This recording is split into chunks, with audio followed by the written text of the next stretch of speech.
नमस्कार दोस्तों। Very very good morning. The exam journey के करंट अफेयर सेशन में आप सभी का स्वागत है। आज है 10 जून और 10 जून से बनने वाले सारे करंट अफेयर पर आज हम डिस्कस करेंगे और हर क्वेश्चन से रिलेटेड इंपॉर्टेंट फैक्ट पर भी हम बात करते चलेंगे। तो पूरा वीडियो आपको ध्यान से देखना है, एक भी क्वेश्चन को स्किप नहीं करना है। और अगर आप चैनल पर नए हैं तो चैनल को सब्सक्राइब करके बेल आइकन को भी प्रेस कर देना, जिससे आपको आने वाले वीडियो के नोटिफिकेशन सबसे पहले मिल जाएंगे। दोस्तों फटाफट से वीडियो की लिंक शेयर कर दीजिए अपने स्टडी ग्रुप्स में। दोस्तों ये जो करंट अफेयर सेशन है डेली मॉर्निंग में सुबह 6 बजे होता है, तो आपको डेली मॉर्निंग में ही करंट अफेयर सेशन देखना चाहिए।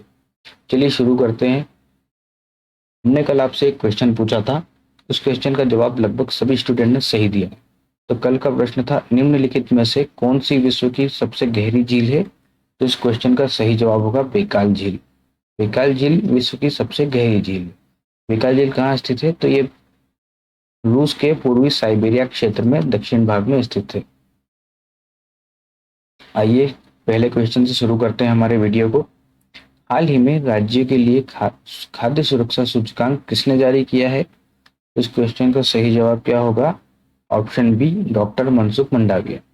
इस क्वेश्चन का ऑप्शन बी सही जवाब है। आइए कुछ इंपॉर्टेंट फैक्ट पर बात कर लेंगे। डॉक्टर मनसुख मंडाविया ने विश्व खाद्य सुरक्षा दिवस पर 5वें राज्य खाद्य सुरक्षा सूचकांक का अनावरण किया है। डॉक्टर मंडाविया ने 2022-23 के लिए रैंकिंग के आधार पर विभिन्न राज्यों और केंद्र शासित प्रदेशों की उपलब्धियों के लिए विजेताओं को सम्मानित भी किया है। बड़े राज्यों में केरल ने शीर्ष स्थान प्राप्त किया है। इसके बाद पंजाब, तमिलनाडु, छोटे राज्यों में गोवा शीर्ष पर रहा है और मणिपुर तथा सिक्किम क्रमशः इसके बाद के क्रम में रहे हैं। केंद्र शासित प्रदेशों में जम्मू कश्मीर, दिल्ली और चंडीगढ़ क्रमशः पहले, दूसरे और तीसरे स्थान पर रहे हैं। डॉक्टर मनसुख मंडाविया ने FSSAI द्वारा rapid food testing kit portal सहित कई अभिनव पहलों का भी अनावरण किया है। देखिए दोस्तों, ये जो सूचकांक जारी किया था वो विश्व खाद्य सुरक्षा दिवस को किया था। तो ये कब मनाया जाता है? तो ये 7 जून को मनाया जाता है। 2023 में इसकी थीम क्या थी? तो खाद्य मानक जीवन बचाते हैं। इसका मतलब है इंग्लिश में फूड स्टैंडर्ड सेव लाइफ। दोस्तों ये FSSAI क्या है? भारतीय खाद्य सुरक्षा एवं मानक प्राधिकरण। आपने किसी भी पैकेट पर देखा होगा पीछे FSSAI लिखा होता है। तो देखते हैं क्या है ये। FSSAI की स्थापना खाद्य सुरक्षा तथा मानक अधिनियम 2006 के अंतर्गत की गई थी। यह प्राधिकरण स्वास्थ्य और परिवार कल्याण मंत्रालय के अंतर्गत आता है। FSSAI मानव उपभोग उपयोग के लिए पौष्टिक खाद्य सुरक्षा के उत्पादन, भंडारण, वितरण, बिक्री और आयात की सुरक्षा व्यवस्था सुनिश्चित करने का कार्य करता है। इसका मुख्यालय है नई दिल्ली में। इस क्वेश्चन से हमें इतनी जानकारी मिलती है। अब बढ़ते हैं अगले प्रश्न की ओर। हाल ही में इंटरनेट की बुनियादी अधिकार घोषित करने वाला पहला राज्य कौन सा बना है? दोस्तों इंटरनेट को बुनियादी सुविधा का अधिकार घोषित किया है किसी राज्य ने। तो इस क्वेश्चन का सही जवाब क्या होगा? ऑप्शन सी, केरल राज्य। केरल इस क्वेश्चन का बिल्कुल सही जवाब है। आइए फैक्ट पर बात कर लेते हैं। केरल सरकार ने 5 जून को औपचारिक रूप से केरल फाइबर ऑप्टिकल नेटवर्क यानी कि KFON लॉन्च किया है, जो मुख्यमंत्री पिनरई विजयन के पहले कार्यकाल के दौरान परिकल्पित प्रमुख परियोजनाओं में से एक है। KFON के माध्यम से केरल इंटरनेट के अधिकार को एक बुनियादी अधिकार घोषित करने वाला पहला राज्य बन गया है। और इसका उद्देश्य क्या है? तो ई गवर्नेंस को बढ़ावा देना और ज्ञान आधारित अर्थव्यवस्था बनाने की दिशा में केरल राज्य की यात्रा को और गति देना है। अब बात है केरल राज्य की। तो केरल राज्य की राजधानी है तिरुवनंतपुरम। राज्यपाल है श्री अरविंद आरिफ मोहम्मद खान। इमेज में आप देख सकते हैं आरिफ मोहम्मद खान। और मुख्यमंत्री है श्री पिनरई विजयन। इमेज में आप इन्हें देख सकते हैं। और राजभाषा है मलयालम। और केरल का गठन हुआ था 1 नवंबर 1956 को। ये अगले प्रश्न की ओर चलेंगे, पर उसके पहले हम केरल राज्य के ऊपर जो इम्पोर्टेंट जो फैक्ट हैं कुछ और देख लेते हैं। पीएम मोदी ने 25 अप्रैल 2023 कोच्चि में भारत की पहली जल मेट्रो परियोजना को हरी झंडी भी दी है। और केरल के अरलम वन्यजीव अभ्यारण्य में पक्षियों की गणना में 161 नई प्रजातियों की पहचान की गई है। केरल की राजधानी तिरुवनंतपुरम में 7 मार्च 2023 को अट्टुकल पोंगला के लिए दुनिया में महिलाओं के सबसे बड़े जमावड़े का एक उत्सव मनाया गया। अगले प्रश्न की ओर चलेंगे। हाल ही में लॉन्च किया नया ग्राफिक उपन्यास अजय टू योगी आदित्यनाथ किस लेखक द्वारा लिखा गया है? तो इस क्वेश्चन का सही जवाब क्या होगा? Option C Shantanu Gupta. इस प्रश्न का सही जवाब ऑप्शन सी है शांतनु गुप्ता। आइए कुछ फैक्ट देख लेते हैं। लेखक शांतनु गुप्ता ने युवा पाठकों के लिए अजय टू योगी आदित्यनाथ नामक एक नया ग्राफिक उपन्यास लॉन्च किया है। शांतनु गुप्ता इससे पहले उत्तर प्रदेश के मुख्यमंत्री योगी आदित्यनाथ पर 2 बेस्ट सेलर टाइटल लिख चुके हैं। योगी आदित्यनाथ के 51वें जन्मदिन के मौके पर 5 जून को पूरे उत्तर प्रदेश में 51 से अधिक राज्यों स्कूलों में ग्राफिक नॉवेल लॉन्च किया गया। अब देखो दोस्तों, 2023 में महत्वपूर्ण पुस्तकें जो लॉन्च हुई थी उसके बारे में बात कर लेते हैं। लेखक यहाँ आएंगे और पुस्तक का नाम यहाँ रहेगा। तो विजय दर्डा इन्होंने लिखी थी रिंगसाइड। आदित्य भूषण की पुस्तक है guts amidst bloodbath the Anshuman Gaikwad narrative. Ruskin Bond के द्वारा लिखी गई है द गोल्डन ईयर्स।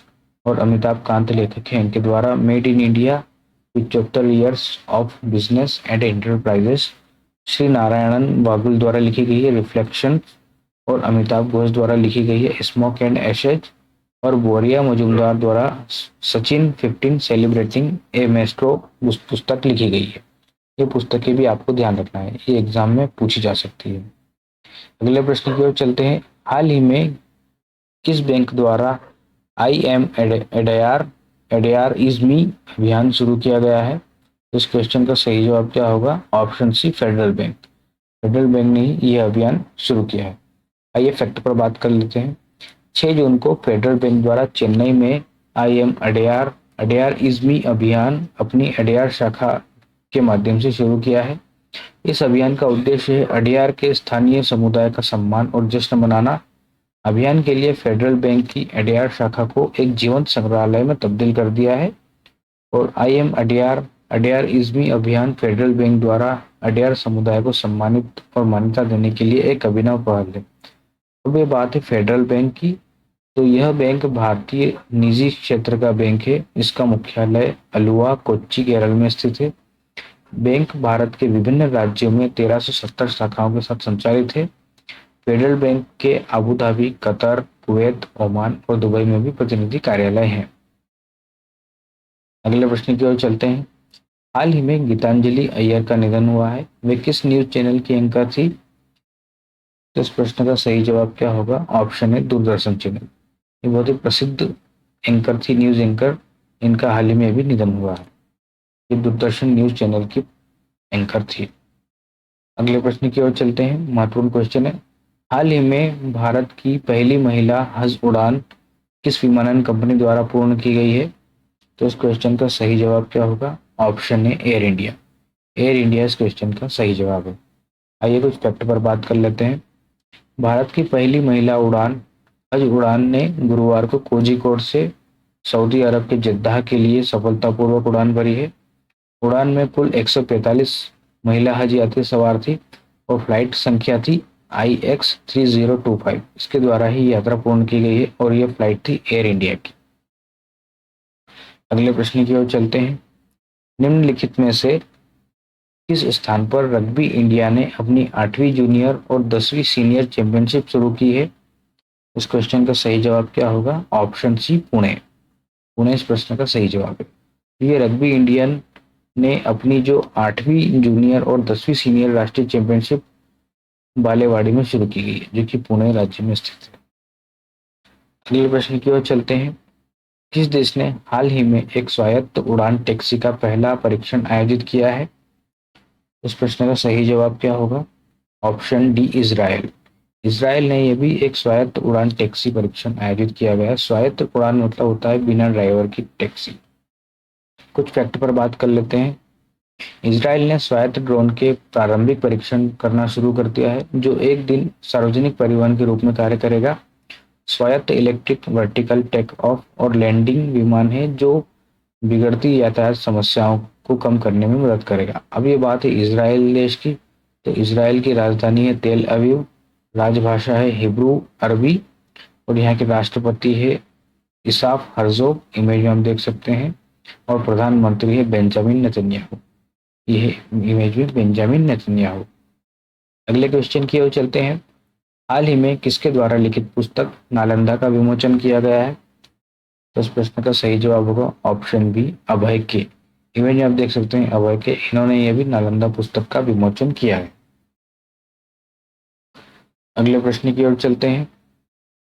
अंतरिक्ष यान मिशन संचालन SMOPS 2023 पर अंतरराष्ट्रीय सम्मेलन कहाँ आयोजित किया जा रहा है? तो इस प्रश्न का सही जवाब क्या हुआ?